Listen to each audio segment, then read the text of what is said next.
ମା ପାଖକୁ ଯେତେବେଳେ ଗୋଟେ ପୁଅ ଯାଇଥାଏ କଣ ଗର୍ବ ଅହଙ୍କାର ତାର ପଦ ପଦବୀ ନେଇ ଯାଇଥାଏ କି? ନା, କେବେ ବି ନୁହେଁ।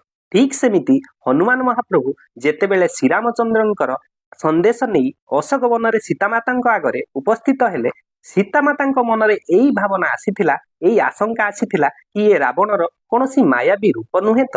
ତେଣୁକରି ସୀତାମାତା ହନୁମାନ ମହାପ୍ରଭୁଙ୍କୁ ପଚାରିଥିଲେ, କିଏ ତୁମେ? ହନୁମାନ ମହାପ୍ରଭୁ ଉତ୍ତର ଦେଇଥିଲେ, ରାମ ଦୂତ ମେ ମାତୁ ଜାନକୀ, ସତ୍ୟ ଶପଥ କରୁଣା ନିଧାନ କି। ମୁଁ ସେଇ ଭଗବାନ ମର୍ଯ୍ୟାଦା ପୁରୁଷୋତ୍ତମ ରାମଙ୍କର ଗୋଟିଏ ଦୂତ।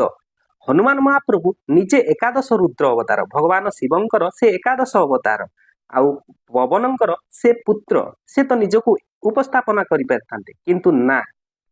ଠିକ ସେମିତି ଆମ ମାନବ ଜୀବନରେ ମଧ୍ୟ ଗର୍ବ ଅହଙ୍କାର ଆସି ଯାଇଥାଏ।